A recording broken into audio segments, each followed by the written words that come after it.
हम लोग देख रहे हैं बाइबल कवनन अध्याय नंबर 3 और हम लोग बात करेंगे वाचाओं के चित्रों के विषय में। और जब हम इसमें से जा रहे हैं तो हम लोग बाइबल में से वाचाओं के भिन्न भिन्न चित्रों को देखते हैं और ये संबंधों के द्वारा प्रकट किए जाते हैं। इस अध्याय में हम लोग बात करेंगे कुछ संबंधों के विषय में जिसे हम लोग देखेंगे जो है एक वाचा। और नए नियम में इसका जो उदाहरण दिया है वो है पति और पत्नी के बीच का वो संबंध। और इफिसियों 5वें अध्याय में यीशु के साथ के जो संबंध की तुलना है वो संबंध की तुलना की गई है पति और पत्नी के संबंध के साथ में। ये कहता है इफिसियों 5वें अध्याय में वचन 31 में और वचन 32 में, इस कारण मनुष्य अपने माता पिता को छोड़कर अपनी पत्नी से मिला रहेगा और वे दोनों एक तन हो जाएंगे। यह भेद तो बड़ा है पर मैं यहाँ पर मसीह और कलीसिया के विषय में कहता हूँ। तो पति और पत्नी के बीच का जो संबंध है वो एक उदाहरण है कलीसिया और मसीह के बीच के संबंध का। और ये प्रकट किया गया है विवाह की वाचा में और हमारे साथ में प्रभु की वाचा में जो मसीह में है। अनिवार्य रूप से अपने आप को दे देना विवाह इस बात को समर्पित करता है। अगर आप इब्रानियों और यूनानी भाषा के विवाह के अर्थ को देखते हैं तो वो समर्पित होना है। और इसलिए ये इस प्रकार से कहता है कि पतियों को पत्नियों के प्रति समर्पित होना है जैसे कि मसीह समर्पित हुआ है कलीसिया के प्रति। तो उदाहरण के लिए जब मैं लोगों को विवाह में बताता हूँ कि जब आपका देना रुकता है आपका विवाह रुकता है।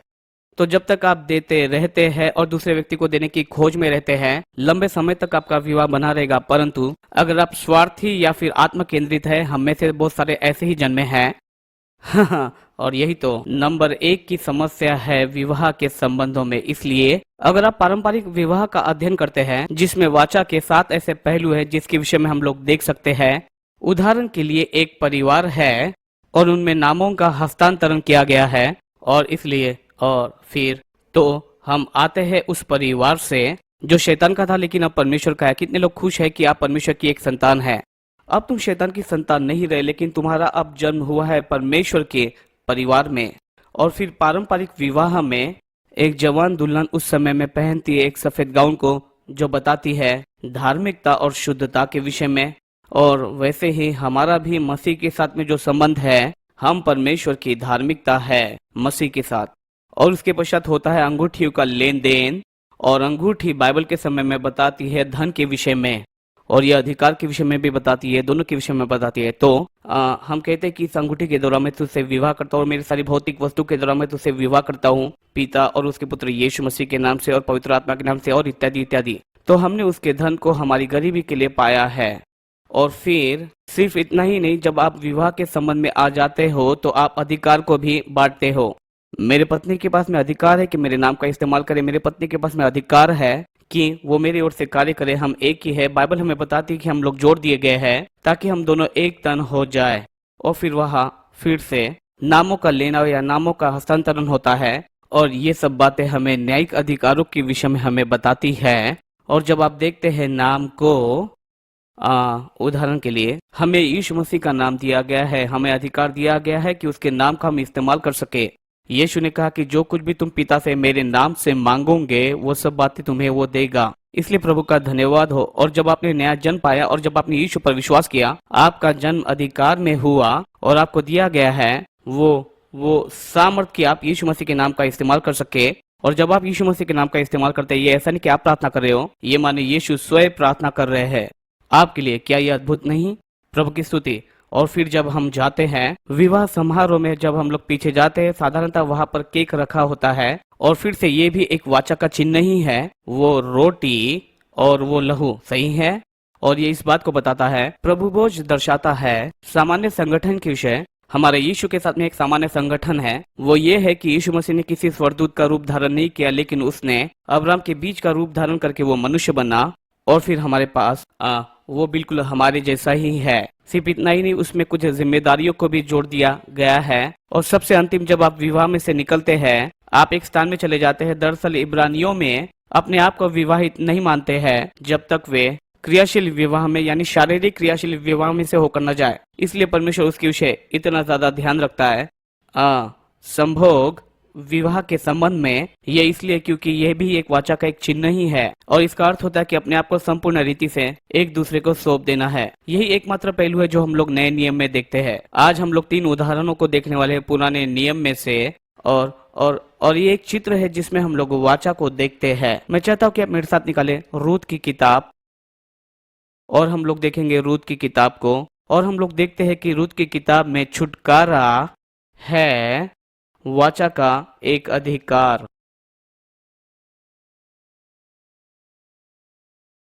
मेरी बाइबल में रूत की किताब को मुझे खोजना होगा क्योंकि वो छुपी हुई है। प्रभु की स्तुति। यहोशू न्याय रूत, रूत अध्याय 1। और इस उदाहरण में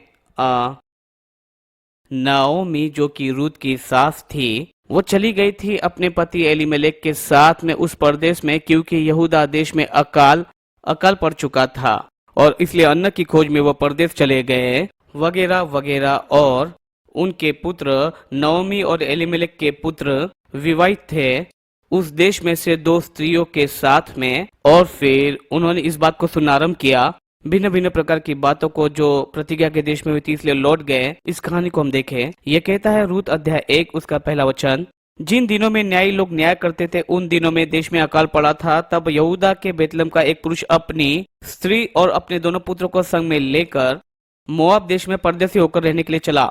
उस पुरुष का नाम एलीमेलेक था और उस स्त्री का नाम नओमी था, और दोनों बेटों का नाम था महलोन और किल्लोन। वे अपराध के थे अर्थात यहूदा के बेतलम वाले, और वे मोआब देश में आकर वहीं पर रहने लगे।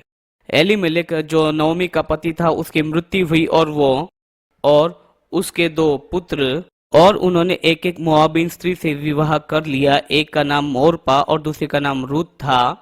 फिर वे वहां कोई 10 वर्ष रहे। तब महलोन और किल्लोन दोनों मर गए, दोनों ही, और फिर वो स्त्री रह गई अपने 2 बेटे और पति के बाद में। इसलिए जब आप इस बात को देखते हैं तो बड़ी अजीब सी परिस्थिति दिखाई देते हैं कि इन लोगों ने अपने घर को छोड़ा और दूसरे देश में गए अन्न की खोज में, क्योंकि वह अकाल था। और फिर वहां पहुंचने के बाद में उसके पति की मृत्यु होती है, पुत्र विवाह करते हैं उस देश में रहने वाली स्त्रियों के साथ में, और फिर उसके दोनों पुत्रों की मृत्यु होती है, और फिर वह रह जाती है दोनों बहुओं के साथ में। और इसलिए यह सचमुच एक विनाशी ही है। और जब विनाश आता है, या तो आप प्रभु पर भरोसा करें या फिर पीठ मोड़ ले। और जब आप इन 2 बहुओं रूत और ओर्पा को देखते हैं, ये एक ऐसा चित्र है जिसमें एक प्रभु पर भरोसा करती है और दूसरा पीठ मोड़ती है। और इसलिए नाओमी जाती है कि उसे बताए अपनी बहू को कि वो इस प्रकार से उसे अभी छोड़ने वाली है, और वे दोनों ही उसके साथ में जाना चाहते थे।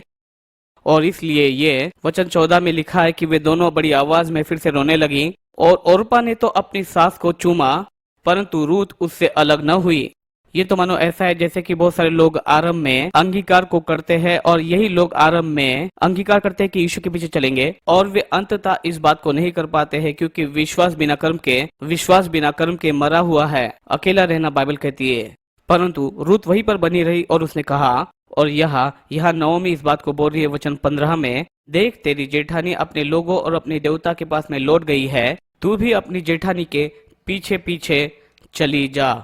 और फिर रूत ने इस प्रकार से कहा कि तू मुझे यह विनती न करके मुझे त्याग या छोड़कर चली जा, क्योंकि जिधर तू जाएगी उधर मैं जाऊंगी, जिधर तू टिके वहां मैं टिकूंगी, तेरे लोग मेरे होंगे और तेरा परमेश्वर मेरा परमेश्वर होगा। जहां तू मरे वहां पर मैं भी मरूंगी, वही मुझे मिट्टी दी जाएगी। यदि मृत्यु छोड़ और किसी कारण मैं तुझसे अलग हो तो यहोवा मुझसे वैसा ही करे, वरन उससे भी अधिक करे। और इसीलिए जब वो नओमी ने इस बात को देखा कि रूत तो बिल्कुल ठान ली है कि उसके साथ में ही जाएगी, तब उसने उससे और कुछ न कहा, और फिर वो बेतलेहम की ओर चल दिए। और वे जब लौट कर आई, दूसरे अध्याय उसके पहले वचन में बताता है कि नओमी के पति के कुल में से एक बड़ा धनी कुटुंबी था जिसके पास बहुत धन था। वो एलीमेलेक के परिवार में से था और उसका नाम बोआज था। नओमी का एक पारिवारिक सदस्य था जो छुटकारे के अधिकार को लेकर आया था, एक रिश्तेदार बोआज। तो बोआज मानो एक मसीह के समान है। और जब हम इसकी ओर देखते हैं, मोआब बिन रूत ने नाओमी से कहा, मुझे किसी खेत में जाने दे कि जो मुझ पर अनुग्रह की दृष्टि करे, और उसके पीछे पीछे मैं सीला बिनती जाऊं। और वो वहां पर गई थी काम करने के लिए ताकि उसे प्राप्त हो वो अनुग्रह। और उसने उससे कहा कि जाओ मेरी बेटी, और वो वहां से गई। और उसके बाद में वो बोआज के खेत में गई, और फिर वो वहां पर बिनने लगी। और वचन 4 में ये कहता है, और बोआज बेतलेहम में से आकर लौने वालों से कहने लगा, यहोवा तुम्हारे संग रहे। और उन्होंने उससे कहा, यहोवा तुम्हें आशीष दे। आपके शब्द महत्वपूर्ण है, वो शब्द जो आप प्रतिदिन बोलते रहते हैं, आप इस बात को देखते हैं कि बोआज एक छुटकारे का और एक मसीह का रूप था। वो बहुत ही धनी पुरुष था, परंतु जब वो अपने काम वालों को अभिवादन करता है तो वो आशीष के शब्दों को बोलता है, यहोवा तुम्हारे साथ रहे। सही है, और प्रभु तुम्हें आशीष दे। और वे लोग भी आशीषों को बोलने की आदत लग चुकी थी। और अगर आपको आशीषों को बोलने की आदत लग जाती है तो आप जानते हैं उस बात को आपके जीवन में होता हुआ देख पाते हैं। तो उसने आशीषों के शब्दों को बोला। तब बोआज ने अपने उस सेवक से जो लवने वालों पर ठहराया गया था वह उससे वो पूछने लगा रूत के विषय में कि ये किसकी कन्या है। और उसने उत्तर दिया, ये मोआबिन कन्या है जो नओमी के साथ में मोआब देश से लौट कर आई है, उस मोआब देश में से। उसने कहा था मुझे लवने वालों के पीछे पीछे पुलों के बीच बिनने और बाले बटोरने दे। तो वो आई और भोर से लेकर वो अब तक यही है, केवल थोड़ी देर तक ही घर में रही थी। तब बोआज ने रूत से ये कहा, हे मेरी बेटी, क्या तू सुनती है, किसी दूसरे के खेत में बिनने को न जाना और ना तो कहीं और जाना, लेकिन मेरी दासियों के संग में यही रहना। जिस खेत को वो लवती है उसी पर तेरा ध्यान बंधा रहे और उन्हीं के पीछे पीछे चला करना। क्या मैंने जवानों को आज्ञा नहीं दी कि वे तुझे तंग ना करे? और जब जब तुझे प्यास लगे तब तक तू बर्तनों के पास जाकर पानी पीना जिसे जवान लोग भरते हैं। तब वह भूमि तक झुककर मुंह के बल वो गिरी और ये कहने लगी कि क्या कारण है कि तूने मुझ परदेशिन पर अनुग्रह की दृष्टि करके मेरी सुधि लिए। तो रूत विश्वास में कार्य कर रही थी, वह अनुग्रह को खोज रही थी। और जब बोआज वहां पर आया तो उसने उस बात को देखा, उसकी ओर उसने ध्यान दिया। कितने लोग खुश है कि यीशु आपके ऊपर में अपनी आंखें लगाए रहता है और आपकी ओर वो ध्यान देता है। अब इससे पहले बोआज इस बात को जाने कि सच में रूत कौन है, उसने उसके लिए उपाय किया। उसने कहा कि किसी और खेत में मत जाना, लेकिन मेरी दासियों के संग बने रहना, मेरे खेत में रहना, वहीं पर पुलिया बांधना, जो हम देते हैं उसे ले लेना। और दूसरी बात यह है कि उसने जवानों को ये आज्ञा दी थी कि वो उसको तंग ना करे, तो उसने उसको पूर्ति कराया, उसने उसको सुरक्षा दी इससे पहले कि वो उसे जाने। कितने लोग खुश है कि यीशु ने हमारे लिए पूर्ति की है और उसने हमें सुरक्षा दी है इससे पहले कि हम उसे जाने। दरअसल हम इस कहानी को थोड़ा और आगे पढ़ेंगे, होशे की कहानी को, और ये दूसरा और एक उदाहरण है। लेकिन होशे, परमेश्वर ने उससे मुलाकात की और उसे कहा था कि वह वेश्या के साथ विवाह करे। उसका नाम गोमर था और उनके विवाह को जब कुछ समय हुआ था, फिर उसने इस बात को तय किया था कि प्रचारक का जीवन अच्छा नहीं है और पहले जैसा वो जीवन जीती थी वैसे वो जीना चाहती थी। तो उसने निर्णय लिया कि वह फिर से वेश्यावृत्ति की ओर लौट जाएगी। और जब वो उसे छोड़कर चली गई, परमेश्वर ने कहा वो इस बात को नहीं जानती है कि जिस जीवन शैली को वो पहले जिया करती थी, मैं ही वो व्यक्ति जिसने उसको रोटी, दाखरस और तेल और वगैरह वगैरह उपलब्ध कराया। परमेश्वर भला है हमारे लिए, हम जब उसे नहीं जानते तब भी। बाइबल हमें बताती है कि परमेश्वर हम सभी के लिए भला है और उसकी वो दया हम सभी के कामों पर पाई जाती है। अगर किसी को किसी समय में अगर किसी भली बात को पाता है, हम जानते हैं कि आया है प्रभु की ओर से, क्योंकि परमेश्वर मनुष्य जाति की भली बातों के लिए अधिकारी है। कितने प्रभु के धन्यवादी है, क्या यह अद्भुत नहीं? तो जब हम इसकी ओर देखते हैं, बोआज ने उसको दोनों बातों को उपलब्ध कराया और उसने उसको सुरक्षा दी इससे पहले कि वो उसे जाने। यीशु ने हमारे लिए उपलब्ध कराया और हमें सुरक्षा दिया इससे पहले कि हम उसे जाने। और जब हम नीचे पढ़ते हैं, और रूत वहां पर आई और उसका फिर बोआज के साथ में संबंध में जुड़ गई और बोआज ने उसके लिए सारी बातों को उपलब्ध कराया भिन्न भिन्न तरीकों से और भिन्न भिन्न बातों के द्वारा। और जब वो घर की ओर लौट कर गई, फिर उसकी सास नओमी ने उसको निर्देश देना आरंभ किया। तो जब हम अध्याय 3 की ओर जाते हैं, नओमी उसकी सास उससे कहने लगी कि हे मेरी बेटी, क्या मैं तेरे लिए ठाव को न ढूंढूं कि तेरा भला हो जाए? और इसलिए तो नओमी वाचा के या सुरक्षा के जोखिम को वो उठाने के लिए गई। और महत्वपूर्ण रूप से जब हम परमेश्वर के साथ के वाचा में आते हैं, यीशु मसीह पर विश्वास करने के द्वारा हम लोग प्रवेश करते हैं विश्राम में।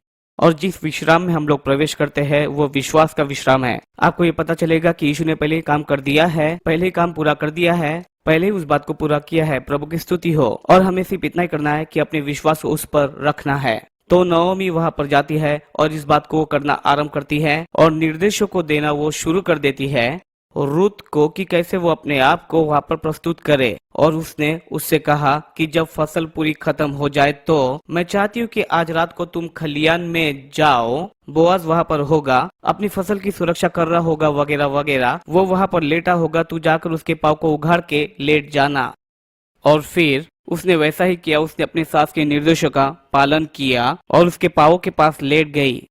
और इंतजार की ओर जब वो उठा, फिर उसने उससे बात करना आरंभ किया वगैरह वगैरह, और इसी प्रकार से, और ये कहने लगी कि मैं तेरे तहत आना चाहती हूँ, मैं तेरे सुरक्षा के तहत आना चाहती हूँ, मैं तेरे साथ संबंध को बनाना चाहती हूँ।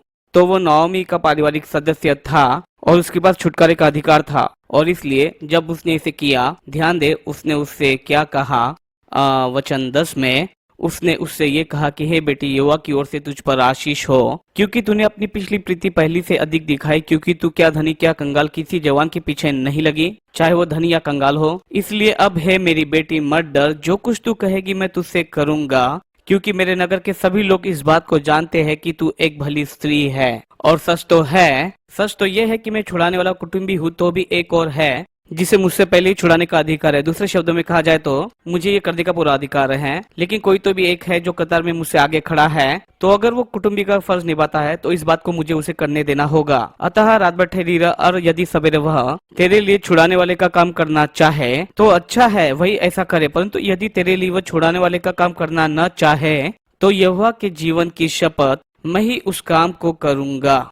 भोर तक लेटी रहा। और फिर जब हम आगे पढ़ते हैं, उसने उसे घर में भेजा कुछ पकवानों के साथ, और वो अपने सास के पास आई और उसकी सास ने उससे बातें किया वचन 18 में, और उससे कहा कि तू चुपचाप रहे जब तक तू जान ले कि बात का कैसा फल निकलेगा, क्योंकि पुरुष को यह काम बिना निपटाए बिल्कुल चैन न पड़ेगा। यीशु ने जाकर हमारे लिए उस कार्य को पूरा किया।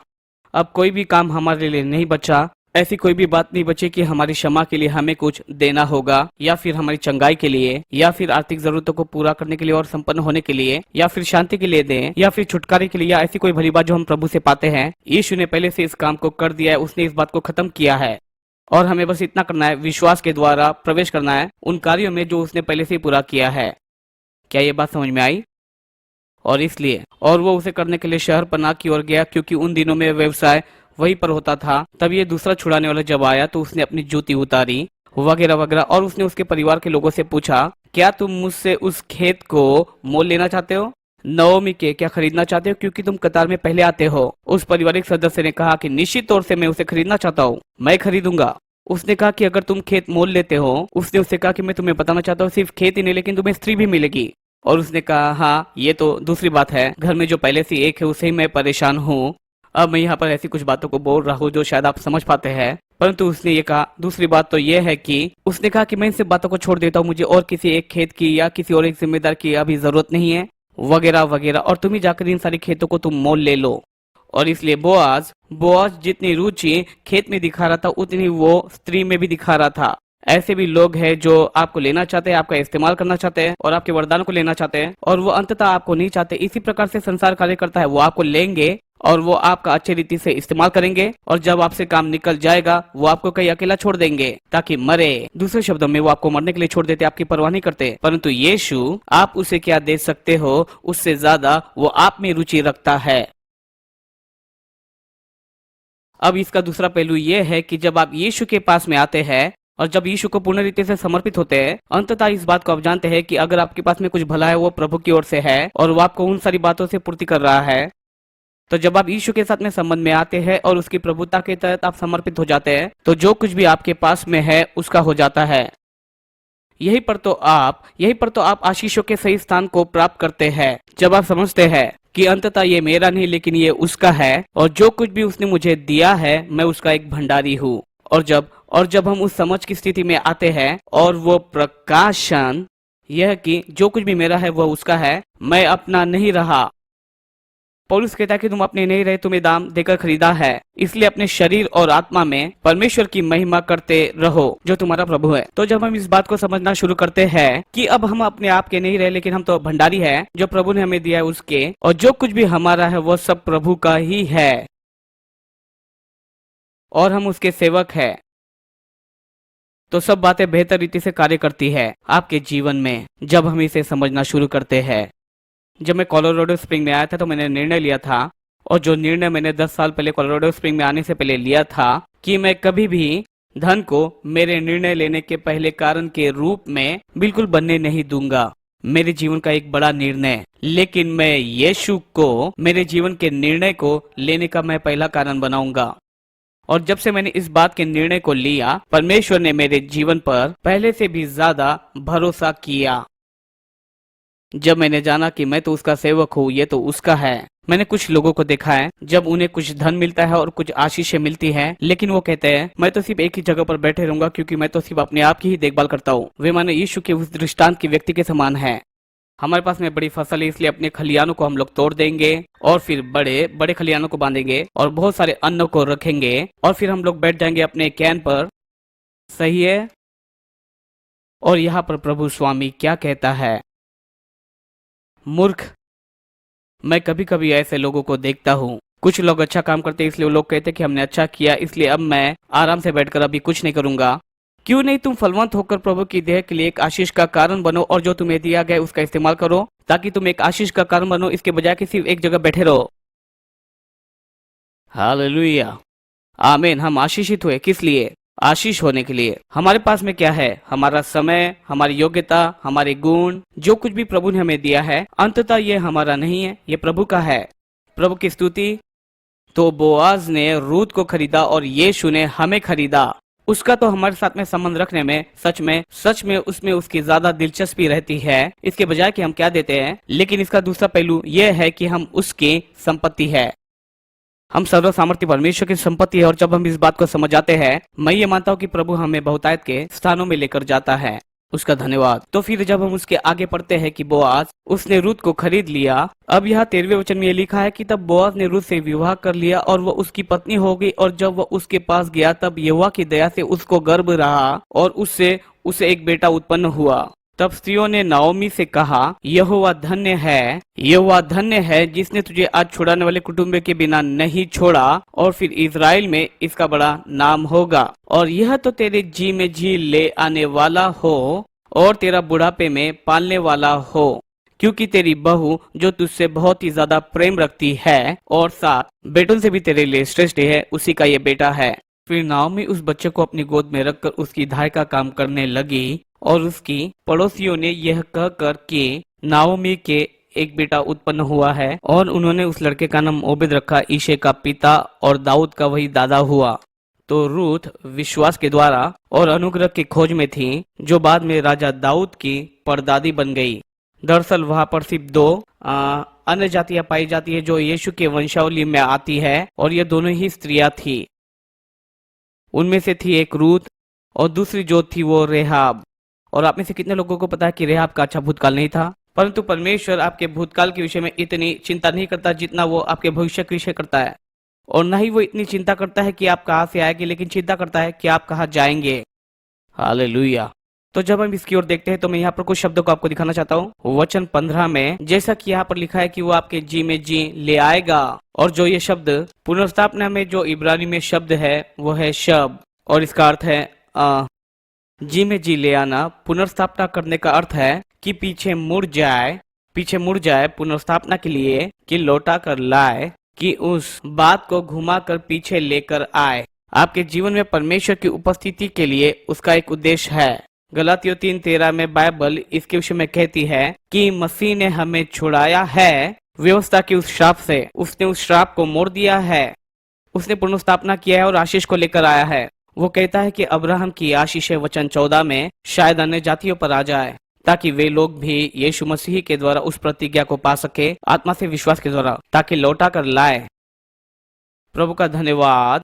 यीशु इसलिए आए ताकि वो सब बातों को लौटा कर ले आए जो आदम ने खो दिया था।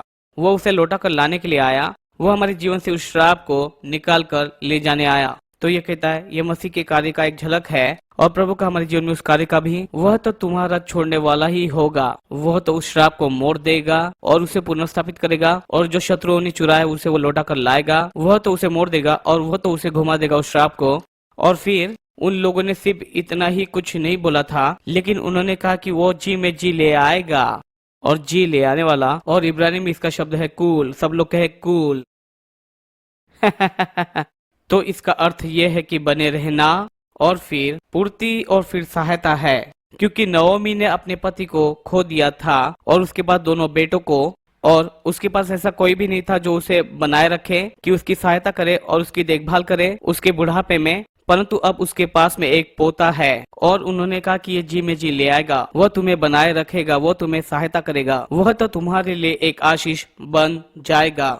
तो जब हम देखते हैं रूथ की ओर और फिर जब रूथ की कहानी को देखते हैं, रूथ हमें ये दिखाती है यही कि छुटकारा वाचा का एक अधिकार है। बोआज एक मसीह का प्रतिरूप था, वो पारिवारिक सदस्य था जिसके पास छुटकारे का अधिकार था और छुटकारा वाचा का एक अधिकार है। धन्यवाद हो कि हमारे पास में छुटकारे का हर अधिकार है, हमारे पास में हर एक अधिकार है। मसीह ने हमको छुड़ाया है व्यवस्था की उस श्राप से। अब शैतान के पास में कोई अधिकार नहीं है हमारे जीवन पर। हम लोग खरीदे गए हैं, हम लोग छुड़ाए गए हैं यीशु मसीह के लहू के द्वारा। हम उसकी निज संतान है, हम उसका निज परिवार है और हमारे पास में पूरा अधिकार है परमेश्वर की हर एक प्रतिज्ञा का। परमेश्वर की वो सारी प्रतिज्ञाएं मसीह में हाँ है और उसी में आमीन है। परमेश्वर की महिमा हो हमारे द्वारा। हमारे पास में एक वाचा है। आपके पास आशीषित होने का अधिकार है। तुम्हें आशीषित होना चाहिए, तुम्हें आशीषों को खोजना चाहिए और तुम्हें आशीष मिलनी चाहिए। और आशीष में विश्वास करें। क्यों? क्योंकि आप परमेश्वर की वाचा की संतान हो और परमेश्वर की प्रतिज्ञाओं के लिए आपके पास में वाचा का अधिकार है। आमीन। क्योंकि यीशु ने जो हमारे लिए खरीदा है। अब दूसरा जो उदाहरण है वाचा का, या वाचा के चित्र का, जिसके विषय में आज हम लोग देखेंगे हमारे अध्ययन में, वो है होशे। अब होशे जो है वो बहुत ही दिलचस्प किताब है। हम छोटे भविष्यवक्ताओं में इसे पाते हैं, दानियल की किताब के बिल्कुल बाद। परंतु होशे एक भविष्यवक्ता था और परमेश्वर भविष्यवक्ता होशे से कहता है कि वो वेश्या से विवाह करे। अब एक पास्टर के रूप में मैं इस बात की सिफारिश नहीं करूंगा। बाइबल हमें स्पष्ट रीति से नए नियम में बताती है कि अविश्वासियों के साथ में असमान जुए में ना जुटो। परंतु परमेश्वर ने किया, क्योंकि इजराइल जो उसके लोग हैं, परमेश्वर ने कहा कि हालांकि तुम्हारे पास में वाचा का पूरा अधिकार है कि मेरे साथ में आकर संबंध बनाए, तुम तो मानो वेश्याओं के समान रहते हो। तो होशे मानो परमेश्वर का ही एक स्वरूप था उन लोगों के लिए और होशे जिद्दी मनुष्यत्व का एक स्वरूप था। कई बार हालांकि परमेश्वर ने हमें खरीदा है, हमें दाम लेकर छुड़ाया है, लेकिन हमारा उद्धार और छुटकारा हम दूसरी दिशा की ओर जाने का निर्णय लेते हैं। यह इसलिए नहीं क्योंकि परमेश्वर हम पर क्रोधित या परमेश्वर हम पर गुस्सा करता है या कुछ बुरा करता है, लेकिन ये हमारा निर्णय है। तो परमेश्वर ने कहा कि इजराइल मानो एक वेश्या के समान ही रहता है, इसलिए मैं चाहता हूँ कि तुम भी जाकर एक वेश्या से विवाह कर लो। ये लिखा है वचन 2 होशे के अध्याय 1 के। होशे के द्वारा परमेश्वर के वचन के आरंभ में यहोवा ने होशे से यह कहा, जाकर एक वेश्या को पत्नी बना ले, उसके कुकर्म के बच्चों को अपने बना ले, क्योंकि यह देश यहोवा के पीछे चलना छोड़कर वेश्या का सा बहुत काम करता है। अतः उसने जाकर दिबलेन की बेटी गोमेर को अपनी पत्नी बना लिया। तब यहोवा ने उससे कहा, उसका नाम इजराइल रख, क्योंकि थोड़े ही काल में मैं यहू के घराने को इजराइल की हत्या का दंड दूंगा और मैं इजराइल के घराने के राज्य का फिर मैं अंत कर दूंगा। अब यहाँ पर जब आप इस बात को देखते हैं, इजराइल का अर्थ होता है न्याय। परमेश्वर ने कहा कि इजराइल मानो एक वेश्या के समान रहता है और उसके लिए एक ही बात योग्य है, वो है न्याय।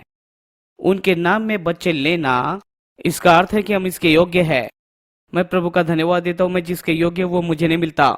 जिस बात के मैं योग्य हूँ अगर वो मुझे मिल जाए, मैं सब बातें खुल्लम खुल्ला कर दूंगा। मैं परमेश्वर की आशीष को पाने की कोशिश नहीं करता, मैं चंगा होने की कोशिश नहीं करता, मैं स्वर्ग जाने की कोशिश नहीं करता। मेरे प्रदर्शन के आधार पर मैं तो परमेश्वर की आशीषों को प्राप्त करता हूँ, मैं उद्धार को प्राप्त करता हूँ, मैं अनंत काल का जीवन पाता हूँ, मैं धार्मिकता को प्राप्त करता हूँ, परमेश्वर की सारी धार्मिकता को मैं प्राप्त करता हूँ। जो कुछ भी मैंने किया इसलिए नहीं, लेकिन जो कुछ भी यीशु ने किया इसलिए, क्योंकि जिसके योग्य मैं हूँ अगर वो बात मुझे मिल जाए, फिर से मैं इसमें से किसी भी बात के योग्य नहीं हूँ। मसीह के बाहर मैं इनमें से किसी भी चीज के योग्य नहीं हूँ। मैं पूरी रीति से हारा हुआ और आशाहीन था, लेकिन मैंने अपना भरोसा पूरी रीति से यीशु मसीह के कार्यों पर रखा।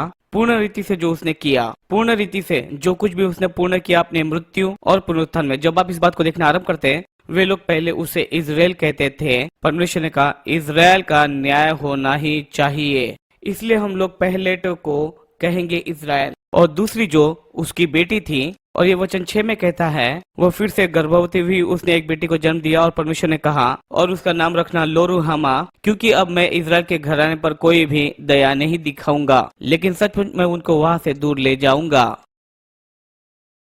ओ, ये सुनने में थोड़ा अजीब लगता है। मैं फिर से कोई दया नहीं दिखाऊंगा। सिर्फ उनका न्याय ही नहीं होना चाहिए, मैं उन पर दया नहीं दिखाऊंगा, मैं उनको उठाऊंगा, मैं उनको नाश कर डालूंगा।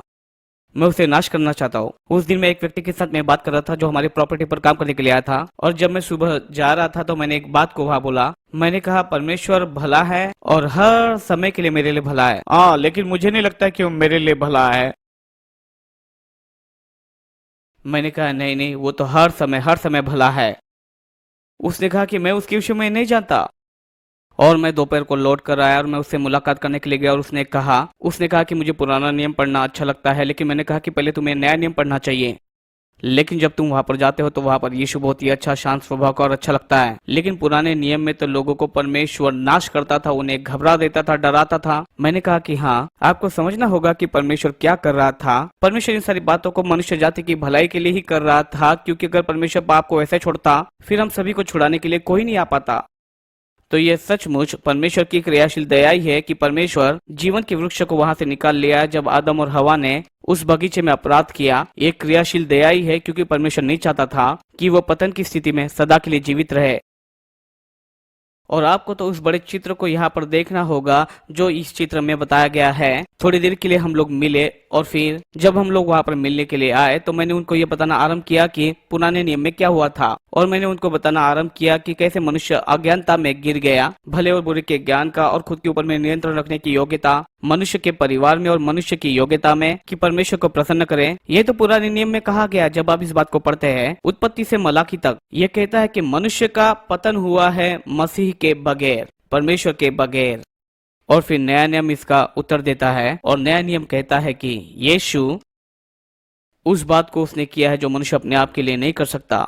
और जब आप यीशु पर विश्वास करते हैं, वो आपके लिए सभी बातों को करता है जो आप अपने लिए कभी नहीं कर सकते।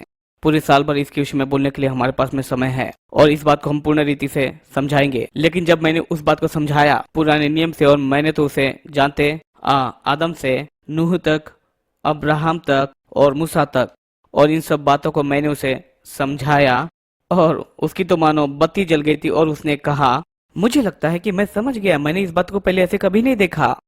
इसलिए मैंने कहा कि मित्र, ये देखो कि मसीह के बगैर हर एक बात बिल्कुल असफल है, लेकिन यीशु के द्वारा परमेश्वर ने हमारे लिए किया। उसने कहा कि हाँ, मुझे नहीं समझ में आता कि परमेश्वर लोगों का न्याय क्यों नहीं करता है। मैंने कहा कि ऐसा देखो, मैंने कहा कि अगर परमेश्वर मेरे पापों के लिए तुम्हारा न्याय ले तो परमेश्वर गलत होता। अगर वो तुम्हारे पापों के खातिर मेरा न्याय लेता तो हमारे पापों के खातिर परमेश्वर ने यीशु का न्याय लिया।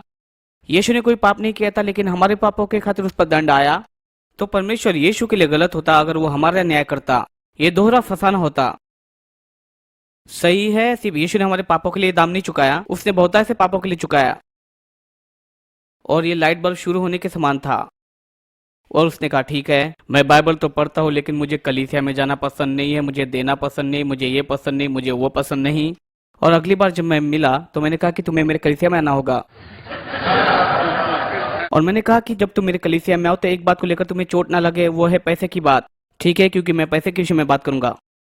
ठीक है, मैं इसके विषय में बात करूंगा क्योंकि लोगों को इसे सुनना है। लोगों को तो इसके विषय में सुनना है कि परमेश्वर का वचन इसके विषय में क्या कहता है। कोलोराडो स्प्रिंग में आने से पहले एंड्रू वॉमक ने मुझसे कहा था, उन्होंने कहा कि जब तुम कोलोराडो स्प्रिंग में आओ तो सबसे पहले पैसे के विषय में बात करना, क्योंकि लोगों को आशीष पाने की आवश्यकता है। अगर तुम नहीं बोलोगे तो वो आशीषित नहीं होंगे। और दूसरी बात, तुम्हें इसकी आवश्यकता है अगर तुमको अंतर लाना है तो इस शहर में। प्रभु का धन्यवाद। तो इसलिए स्पष्ट रीति से मैंने इस बात को बताया कि अगर मैं पैसे के विषय में बात करूं तो तुम्हें बुरा ना लगे, तुम सिर्फ मुझे ही सुनते रहना। मैं आपको बताना चाहता हूँ, मेरे कलीसिया में व्यवसायिक लोग हैं, वो मेरे पास आते हैं, सालों भर का लेखा जोखा होता है और वो पहले से भी बेहतर कर रहे हैं। आर्थिक स्थिति बढ़ चुकी है और बहुतायत उनके पास में बहुत है। प्रभु का धन्यवाद हो, वचन अभी भी काम कर रहा है, प्रभु अभी भी काम कर रहा है। आमीन। हम नीचे नहीं जा रहे हैं, हम ऊपर जा रहे हैं। हम लोग सिर है और हम लोग पूछ नहीं है, हम लोग ऊपर है और नीचे नहीं है। हम आशीषित है, हम लोग श्रापित नहीं। स्वर्गीय आर्थिक स्थिति बहुत ही अच्छे से काम कर रही है। बाकी संसार के जैसा आपको दुख में रहने की आवश्यकता नहीं। अगर आप अपना भरोसा यीशु पर रखते हैं और जो संसार कहता है उस पर ध्यान नहीं लगाते हैं, और परमेश्वर जो कहता है अगर उस पर हम लोग ध्यान लगाते हैं तो आमीन। प्रभु की स्तुति। हम लोग आशीषित है, श्रापित नहीं, और परमेश्वर से हमने अनुग्रह प्राप्त किया है। हम आशीषित है ताकि हम लोग आशीष बन सके। हम लोग अंदर आते समय आशीषित है, बाहर जाते समय आशीषित है। हम लोग शहर में और खेत में आशीषित है, और हमारी टोकरियां भरपूरी में है, हमारे रेफ्रिजरेटर में, हमारे भंडार में और हमारे बैंक अकाउंट में हम लोग आशीषित है। प्रभु की स्तुति। हमारे बच्चे, हमारी भेड़ बकरियां, हमारी गाय बैल, और यही हमारी कलीसिया आशीषित है। जो भी हम करते हैं वो आशीषित है। हमारे पास में परमेश्वर की आशीष की बहुतायत है जो हम पर है। हमारे पास रखने के लिए जगह नहीं है, हम लोग तो राष्ट्रों के लिए दे रहे हैं। धन बढ़ते जा रहा है और बहुतायत हमारे पास में आ रहा है। यीशु मसीह के नाम से हम आशीषित है, हम लोग श्रापित नहीं है। हालेलुया। बेहतर है कि आगे बढ़ूं। उसने कहा कि मुझे लगता है कि मैं तुम्हारे चर्च में आऊंगा। उसने कहा ठीक है, अगर मैं अपने बच्चों को साथ में लेकर आऊं। मैंने कहा जब तक वो शांत रहे तब तक। मैंने बिल्कुल सीधी बात किया, अगर शांति से नहीं बैठे तो मेरा शर्ट बाहर ले जाएंगे, क्योंकि हम लोग रिकॉर्ड करते हैं टेलीविजन के लिए। आप हर एक बातों को आज सुनते हैं और आपको लगता है कि आपका छोटा बच्चा इतना प्यारा है, लेकिन कोई भी उसकी तरफ ध्यान नहीं दे रहा है। लेकिन ऐसी कलीसिया में गया हूं जहाँ पर बच्चों पर ध्यान देते हैं, इसकी वजह कि जो उन्हें सुनना है। प्रभु की स्तुति, हालेलुया। एक बार किट कार्सन में मैं प्रचार कर रहा था, मेरे बच्चे ने शरारत करना शुरू कर दी। मैंने कहा 1 मिनट का ब्रेक मुझे दो। मैंने अपने बेटे को लिया और बाहर गया, अच्छे से सुधी ली और वापस लौट आया। बाकी की सभा में अच्छे से बैठा, हालेलुया। उसकी उम्र के सभी बच्चों ने फिर ध्यान देना शुरू किया, हालेलुया। वो अच्छा लड़का, यीशु से प्रेम करता है, हमने मदद किया, आमीन। प्रभु की महिमा। ठीक है, अब शायद तुम थोड़ा जीवन के विषय में भी जान गए हो। ठीक है, बेहतर है कि हम विषय पर आ जाए। होशे के विषय में देखें तो उसके 2 बेटे थे और सबसे पहला, इजराइल मैं तुम्हारा न्याय करूंगा, मैं तुम्हें खत्म कर दूंगा, मैं तुम्हें नाश कर दूंगा। और दूसरी बात, मैं अब तुम्हें और दया नहीं दिखाऊंगा, अब मैंने तुम पर आग छोड़ दी है। और फिर जानते हैं, वेश्या गोमर ने इस बात को निश्चित किया कि उसे बिल्कुल पसंद नहीं जो वो संबंध होशे भविष्यवक्ता के साथ रखी है, और इसीलिए उसने फिर निर्णय लिया कि वो इस संबंध में से बाहर निकल आएगी और एक बच्चे को जन्म देगी। अधिकतर बाइबल विद्वान इसी बात को मानते हैं। और उसका तीसरा बच्चा हुआ। और परमेश्वर ने कहा उसका नाम लोआमी रखना, क्योंकि तुम मेरी प्रजा नहीं हो और मैं तुम्हारा परमेश्वर न रहूंगा। दूसरे शब्द में, अगर इजराइल जो चाहता अगर उसे मिलता, उन्हें तो नर्क में जाना था, उन पर तो दंड आना था। वो तो दया के बिल्कुल लायक नहीं थे और वो तो किसी भी रीति से परमेश्वर के लोग कहलाने के बिल्कुल योग्य नहीं थे। यही बस उनकी लायकत थी। लेकिन जैसी तीसरी संतान उत्पन्न होती वो रुक जाता है। और ध्यान दे वचन 10 में ये क्या कहता है, अध्याय 1 के आगे पढ़ते हैं, अध्याय 2 के वचन 1 से। तो भी इजरायलियों की गिनती समुद्र की बालू की सी होगी, जिसका मापना और गिनना बिल्कुल अनहोना है। और जिस स्थान में उनसे यह कहा जाता था कि तुम मेरी प्रजा नहीं हो, उसी स्थान में वे जीवित परमेश्वर के पुत्र कहलाए जाएंगे। तब यहूदी और इजरायली दोनों इकट्ठे हो अपना एक प्रधान ठहराकर उन देशों में से वे चले आएंगे और वे उन देशों में से लौट कर आएंगे, क्योंकि इजराइल का दिन प्रसिद्ध होगा। इसलिए तुम लोग अपने भाइयों से, अम्मी और अपनी बहनों से रूहामा कहो, जिसका अर्थ है कि तुम पर दया की जाएगी। दूसरे शब्दों में, परमेश्वर ने कहा कि तुम पर दंड होना था, तुम पर दया नहीं होनी थी। तुम्हारा हश्र तो यह होना था कि तुम्हें इस पृथ्वी पर से मिटा देना चाहिए था। और तुम लोग तो मेरे लोग बिल्कुल कहलाने के योग्य नहीं रहे। परंतु यही तो वो है जिस बात के लिए तुम योग्य हो, मेरी वाचा उसे बढ़कर है। जो तुम लोग कर रहे हो उससे भी बड़ी मेरी वाचा है। मेरी वाचा तुम्हारे विषय में नहीं है, मेरी वाचा मेरे विषय में है। और हालांकि तुम्हारा न्याय होना था, तुम पर दया नहीं होनी थी। और हालांकि तुम लोग मेरे लोग बिल्कुल कहलाने के योग्य नहीं थे, तुम समुद्र की बालू के समान हो जाओगे। मैं तुम्हें आशीषित करूंगा और तुम पर मैं दया दिखाऊंगा और तुम लोग मेरे लोग कहलाए जाओगे। क्यों? क्योंकि तुम इसके योग्य हो इसलिए नहीं, लेकिन मेरी वाचा जो मैंने तुमसे बांधी है, जिसके तुम योग्य हो, ये इसके विषय में नहीं। मेरी वाचा तुम्हारे विषय में नहीं है, मेरी वाचा मेरे विषय में है। प्रभु की वाचा के लिए प्रभु का धन्यवाद। फिर आगे ऐसा लिखा है, दूसरा अध्याय हमने पहले ही कहा था, गोमर ने परमेश्वर के प्रेम को नकार दिया, उसने होशे के प्रेम को नकार दिया। वो बाहर निकल आई और फिर उसने ये निर्णय लिया कि खुद के लिए फिर से एक प्रेमी खोजेगी, वगैरह वगैरह। और जब आप पढ़ते हो होशे के विषय, होशे ये कहता है, मैं तो गीत को गाऊंगा, ये तो ऐसा। जानते हैं, ये तो अजीब है। मुझे नहीं पता कि आपने ऐसे व्यक्ति को देखा है जिसने विवाह में ईमानदारी ना दिखाई। एक व्यक्ति को जानता हूँ जिसके विवाह को 25 वर्ष हो चुके थे और उनमें से तो पिछले 16 उसके पत्नी के बहुत ही सारे संबंध थे बहुत तेरे पुरुषों के साथ में, और वो एक पर नहीं रुकी। उसके भिन्न भिन्न संबंध रह चुके थे। 16 सालों तक ये चलता रहा। मैं आपको बताता हूँ, और इन सभी 16 सालों के बिल्कुल बाद में, और जानते हैं 25 सालों से विवाहित है, उसका पेट तो भर चुका था। उसने कहा कि मैं मर रहा, खत्म हो गया, कुछ नहीं बचा। अब हम इस दिशा की ओर नहीं जाने वाले, लेकिन मुझे नहीं पता कि लोग इसके विषय में क्यों सोचते हैं। मेरी बात समझ गए? उसने कहा कि अब ये खत्म हो चुका है, ये पूरा हो चुका है, मैं इसकी ओर नहीं जाने वाला हूँ, बस इतना ही काफी। जब आप संबंध की बात करते हैं, अगर उसमें से एक साथी दूसरे के प्रति वफादार न हो, सामान्य व्यक्ति होशे के समान नहीं करता है। होशे की पत्नी उसे छोड़कर चली जाती है, वो दूसरे पुरुष के पीछे, दूसरे प्रेमी के पीछे भागती है। फिर वो कहती है कि मैं तुझसे प्रेम नहीं करती, मैं बिल्कुल तुझसे प्रेम नहीं करती। और होशे कहता है, फिर भी मैं उसके लिए गीत गाऊंगा, मैं उसे प्रेम करूंगा। और उसकी स्थिति मानो ऐसे थी जैसे छोटे बच्चे के जैसे। आपने इस कहानी को सुना है, पिल्ले को कुत्ते का जीवन अच्छा लगता है। सही है, जब आपका बच्चा, अगर आपको लगता कि आप एक पुरुष हो, आप एक स्त्री हो और मैं ही एक आदम हूँ और हवा किसी और के साथ में होती, हम एक साथ समय ना बिताते। होशे ये कहता है मैं तो खेत में जाऊंगा और मैं उसके लिए गीत को गाऊंगा, लेकिन असलियत में ऐसा नहीं होता है। लेकिन असलियत में ऐसा होता है कि आप कहते हो कि मेरी इच्छा है कि तुम पृथ्वी पर से हट जाओ, और जैसे पुराने समय में जमीन फट कर वहां पर वो निकल लेती थी, मेरी इच्छा की वो भी तुम्हें करे समझे मेरी बात? यही तो स्वाभाविक उत्तर है। लेकिन होशे स्वाभाविक नहीं है, ना ही वो सामान्य है। परमेश्वर का आपके प्रति प्रेम स्वाभाविक नहीं है और ना ही सामान्य है। परमेश्वर का जो प्रेम आपके प्रति बिना शर्त का है। परमेश्वर तो आपसे बहुत ही ज्यादा प्रेम करता है और इसलिए गोमर अन्य दूसरे प्रेमियों के साथ में जाती है और वो ऐसे स्तर में पहुंचती है जहाँ संसार ने उसका इस्तेमाल किया और उसे फेंक दिया, और उसकी स्थिति तो किसी भी चीज से बहुत ही बदतर हो गई थी। और उसके पश्चात होशे जाता है, आप इस विषय में पढ़ सकते हैं 3 अध्याय में, और वो उसे खरीद लेता है आधी कीमत में दासी के। होशे हमें इस बात को सिखाता है कि वाचा स्थापित की जाती है अनंत काल का जो परमेश्वर का प्रेम है। धन्यवाद हो कि वाचा हमारे विषय में नहीं है और हमारे प्रदर्शन और हम कितने अच्छे हैं और हमने कितना कुछ किया। वाचा तो है परमेश्वर के विषय में और वो हमसे कितना प्रेम करता है। ये तो परमेश्वर की योजना और उद्देश्य जो हमारे जीवन के प्रति है। लेकिन आप कहेंगे कि हमें इसके लिए क्या करना होगा पास्टर? आपको तो सिर्फ विश्वास करना और प्राप्त कर लेना है। सिर्फ यीशु पर विश्वास करें।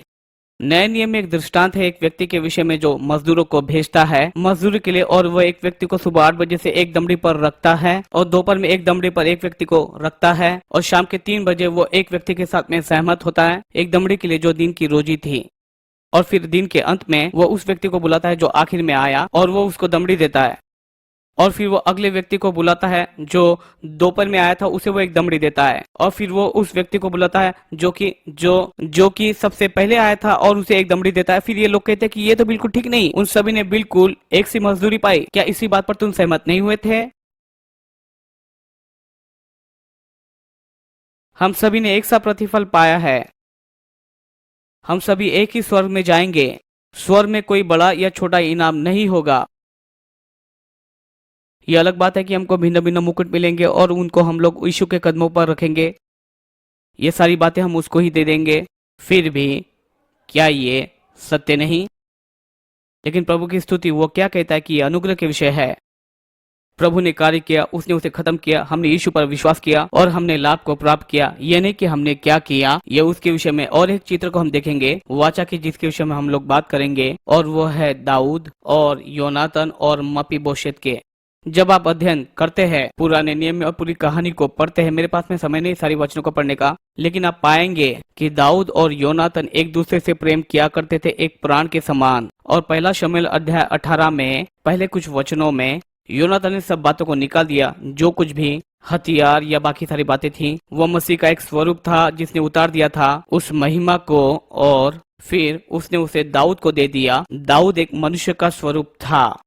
यीशु ने अपनी महिमा को उतारा था और वो उतर आया और हमारे जैसा बन गया हमारी जरूरत में, और उसने अपनी महिमा को हम लोगों को दे दिया एक मनुष्य के रूप में। तो वे दोनों ही एक दूसरे के प्रेम की वाचा में बन चुके थे। जब हम अध्ययन करते हैं पुराने नियम में दाऊद को सुरक्षा मिलती थी योनातन से। शाऊल योनातन का पिता दाऊद को मारना चाहता था, 20 से भी ज्यादा बार उसे मारने की कोशिश की, उसका शिकार करना चाहा, 3000 सैनिकों को लिया और उसके पीछे चल दिया। हर प्रकार की कोशिश की ताकि वो दाऊद को मार सके। फिर भी योनातन ने दाऊद को सुरक्षा दी। और फिर योनातन ने सिर्फ दाऊद को सुरक्षा ही नहीं प्रदान की, लेकिन योनातन ने दाऊद से वाचा बांधी और कहा कि मैं चाहता हूँ मेरे घराने पर दया दिखाए। दाऊद ने कहा कि मैं करूंगा। और उन लोगों की मृत्यु के पश्चात में, यानी कि योनातन और शाऊल की मृत्यु के बाद सालों पश्चात, दाऊद ने अपनी वाचा को स्मरण रखा। अगर आप देखते हैं 2 शमूएल अध्याय 9 में, हम लोग जल्दी से इस बात को देखेंगे। योनातन के साथ में दाऊद ने जो वाचा बांधी थी उसको स्मरण किया। और फिर 2 शमूएल 9 अध्याय में हम देखते हैं, क्या शाऊल के घराने में से कोई अभी तक बचा है जिसको मैं योनातन के कारण प्रीति दिखाऊं? अब इस उदाहरण में फिर से ये तो यीशु के खातिर है।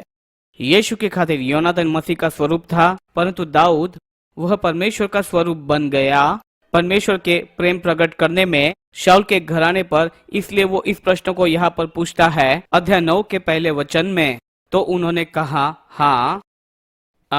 फिर वहां पर सीबा आया और राजा ने पूछा कि क्या शाऊल के घराने में से कोई अब तक बचा है जिसको मैं परमेश्वर की सी प्रीति दिखा सकूं। फिर सीबा ने राजा से ये कहा कि योनातन का एक बेटा तो है जो कि लंगड़ा है। तब राजा ने उससे पूछा कि वह कहाँ है। तब सीबा ने राजा से कहा कि वह तो लोदबार नगर में एमियल के पुत्र माकिर के घर में रहता है, और इसलिए लोदबार का अर्थ होता है पूर्ण विनाश का स्थान। तो यहाँ पर मपीबोशेत योनातन का पुत्र जो कि पैर से लंगड़ा था और लोदबार नामक स्थान में रहता था जो कि विनाश का एक स्थान था। फिर दाऊद राजा ने उसे माकिर के घर से खोज निकाला, अमीएल का पुत्र जो कि लोदबार से था। जब मपीबोशेत योनातन का पुत्र दाऊद का पोता जब दाऊद के पास में आया, वह मुंह के बल गिर गया आदर के रूप में, और दाऊद ने मपीबोशेत से कहा, और उसने उत्तर दिया, तेरे दास को आज्ञा। दाऊद ने उससे कहा, मत डर, मैं निश्चय ही तुझ पर मैं प्रीति दिखाऊंगा तेरे पिता योनातन के कारण। परमेश्वर का धन्यवाद हो कि परमेश्वर हम पर दया और प्रेम दिखाता है यीशु के कारण। और वो कहता है कि तेरे दास को क्या आज्ञा, मैं तुझ पर प्रीति दिखाऊंगा योनातन के कारण, और मैं तुझको फेर दूंगा तेरे दादा दाऊद की सारी भूमि, और तू मेरी मेज पर नित्य भोजन किया करना। और उसने दंडवत करके उससे कहा कि तेरा दास क्या है कि तू मुझे ऐसे मरे कुत्ते की ओर दृष्टि करे। अगर ये यीशु के लिए न होता, हमारा हाल मरे कुत्ते के जैसा होता। हम ज्यादा कुछ कर ना पाते, ना कुछ हासिल कर पाते, और न ही जीवन में ज्यादा आगे बढ़ पाते बगैर यीशु के। ठीक है, जानते हैं मैं कौन हूँ जो मरे हुए कुत्ते पर तू ध्यान दे। तब राजा ने शाऊल के कर्मचारी सीबा को बुलवाकर उससे कहा कि जो कुछ शाऊल का था उसे और उसके समस्त घराने का था, और इसीलिए उसने उसकी सारी संपत्ति लौटा दी। उसने उसको उसकी स्थिति में पुनर्स्थापित किया। अब से तू अपने बेटों और सेवकों समेत उसकी भूमि पर खेती करके उसकी उपज ले आया करना कि तेरे स्वामी के पोते को भोजन मिला करे। परंतु तेरे स्वामी का पोता मपीबोशेत मेरी मेज पर नित्य भोजन किया करेगा। सीबा को तो 15 पुत्र थे और 20 सेवक थे। इसका मतलब है सीबा और 15 पुत्र और फिर 20 सेवक, वह करीबन 36 लोग थे जिसको दाऊद ने नियुक्त किया था कि उस संपत्ति की वो देखभाल करे जो उसने मपीबोशेत को दिया था। तो उसने उसे स्थिति में पुनर्स्थापित किया। उसने उसे पुनर्स्थापित किया उसकी ताकत और योग्यता में। उसका क्या लाभ होता अगर उसके पास में संपत्ति होती और उसकी वो देखभाल न कर पाता। लेकिन उसने उसे उसकी स्थिति में ही पुनर्स्थापित नहीं किया, लेकिन सामर्थ में। लेकिन जब हम इसके विषय में आगे बढ़ते हैं, उसने कहा कि वो मेरी मेज पर भोजन करेगा राजा के पुत्र के रूप में। और मपीबोशेत का भी एक बेटा था, 12वें वचन में लिखा है, जिसका नाम मीका था। और सीबा के घर में जितने भी रहते थे वह मपीबोशेत के सेवक थे। तो मपीबोशेत यरूशलेम में रहने लगा और वहीं पर नित्य रूप से राजा की मेज पर खाने लगा। और वो दोनों ही पैरों से लंगड़ा था। उसने उसे उसकी स्थिति में ही पुनर्स्थापित नहीं किया, उसने पुनर्स्थापित किया सामर्थ, परंतु उसने पुनर्स्थापित किया उसकी स्थिति में। और प्रभु का आज धन्यवाद देते, आज हम परमेश्वर के साथ में संबंध में जुड़ चुके हैं। मसीह के द्वारा हम प्रभु यीशु मसीह में स्वर्गीय स्थानों में बैठा दिए गए हैं और हम अपनी स्थिति में पुनर्स्थापित कर दिए गए हैं। अब अच्छी खबर यह है, जब तक कि आप उस मेज को पकड़े रहते हैं और जब तक कि आप उस संगति में जुड़े रहते हो और पिता और पुत्र के साथ में उस संबंध में, आप कभी भी अपने पैरों के लंगड़ेपन को नहीं देखेंगे, परंतु ये प्रभु के साथ में संबंध से होगा। तो फिर यीशु आए कि हमें पुनर्स्थापित करे, ना किसी स्थिति में। यीशु पुनर्स्थापित करने के लिए आए हमारी संपत्ति में, और यीशु आए हमें सामर्थ्य में पुनर्स्थापित करने के लिए। यही तो अनुग्रह है, और अनुग्रह में परमेश्वर हमारे लिए करता है जो हम अपने आप के लिए नहीं कर सकते। यीशु मसीह के व्यक्तित्व में जब वो मरा और जीवित हो उठा। प्रभु का धन्यवाद, प्रभु ने हमारे लिए किया जो हम अपने आप के लिए नहीं कर सकते हैं। हम अपनी स्थिति में पुनर्स्थापित किए गए, हम संपत्ति में पुनर्स्थापित किए गए और पुनर्स्थापित किए गए हमारी योग्यता में। अब मैं जीवित न रहा, ये पौलुस कहता है, परंतु ये मसीह है जो मेरे अंदर में जीवित रहता है। और अब जो जीवन में जीता हूँ वह विश्वास से जीता हूँ, परमेश्वर के पुत्र के द्वारा जो मुझसे प्रेम करता है और अपने आप को दे दिया मेरे लिए। प्रभु का धन्यवाद। वाचा का असली उद्देश्य क्या है? पुनर्स्थापना करना ही वाचा का असली उद्देश्य है। तो जब आज हमने अध्ययन किया, हमने क्या देखा? हमने सबसे पहली बात देखा कि छुटकारा वाचा का एक अधिकार है। नंबर 2, हमने देखा कि वाचा परमेश्वर के अनंत काल के प्रेम के द्वारा हमारे लिए स्थापित किया गया। और नंबर 3, हमने इस बात को देखा कि वाचा का उद्देश्य पुनर्स्थापना करना है। परमेश्वर आपको आपके जीवन के हर एक स्थिति में पुनर्स्थापित करना चाहता है। वो अपनी भलाई आप तक पहुंचाना चाहता है जब तक आप उसकी संगति में और संबंध में बने रहते हैं।